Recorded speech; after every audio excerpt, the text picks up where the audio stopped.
My name is Dr. Sorca O'Brien. I am currently the Aspire Fertility Fellow in National Maternity Hospital and Merrion Fertility Clinic. So I'm the first medical doctor in my family. I was always interested in science and the workings of human biology specifically.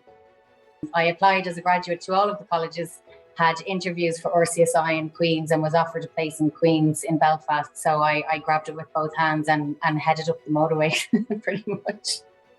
Being in Belfast, I think, is probably part of what started my interest in not just the specialty of obstetrics and gynecology, but also the subspecialty of fertility. In second year, we had to select a subspecialty to look at, and I chose assisted reproductive technology. And that then, I suppose, fostered my love for obstetrics and gynecology.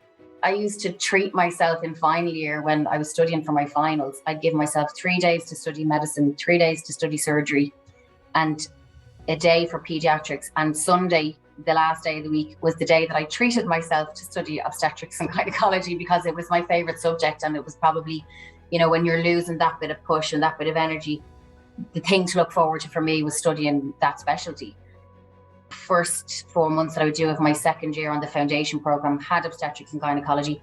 Back in the unit where I'd done my student placement, Daisy Hill, it was just a lovely unit to work in. The midwives were so supportive and it was a thoroughly enjoyable experience and really did, I suppose, reinforce to me that it was what I wanted to do as a career. And I applied for the training scheme within Ireland, the basic specialty training 2-year programme, because I wanted to come home ultimately. I'd spent 7 years in Northern Ireland at that stage.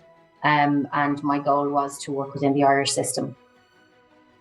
Anyone who knows me, I'm very much a feminist. I don't think I describe myself as a militant feminist, but I'm very much pro-women in leadership, and fostering and encouraging colleagues and those behind me to take up those roles of responsibility and to push themselves forward for things. So that's what kind of pushed me towards the RCSI and the Masters in Leadership itself. Fertility has largely been private-led industry, and very much private clinics that provide these treatments for couples that absolutely need them. I think there's been a long-held belief amongst the people that it doesn't affect, that IVF treatment is something that people approach as a luxury, that people choose to defer their maternity or their pregnancy for lots of different reasons, wherein the reality is that infertility in itself is a known disease. It's recognised as part of the international classification of diseases.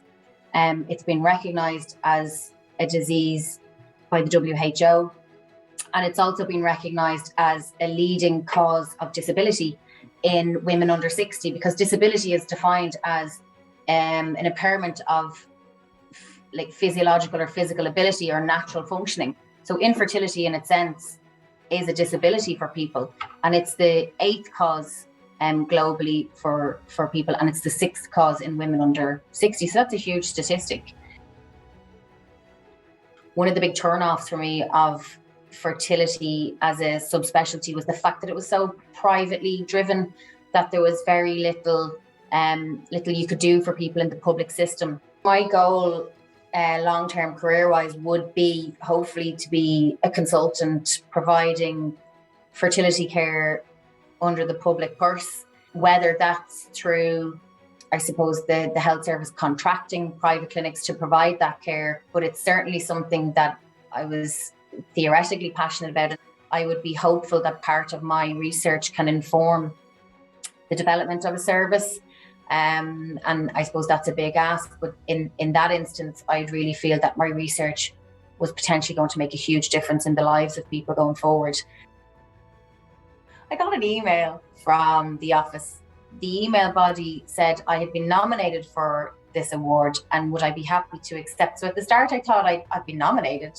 I was a bit baffled. I kind of thinking who's nominated me for this, and then when she was saying would I be happy to accept, I was like, have I won this? Like I was very, I was taken aback, really. Yeah, it's very hard to articulate how I felt. So yeah, it was a really nice thing. To be honest, really nice thing to be told I'd won an award. I don't feel like it's just mine, and I really want to share with everyone, and I want to thank everyone who's supported me through this. Can I especially mention Dr. Margaret Boland? She was my supervisor. She's just so lovely and so supportive throughout the whole thing. She really helped pull me through when I was having challenges. I want to dedicate it to those people as well who have supported me through this, because I really don't think I could have done it without them, to be honest.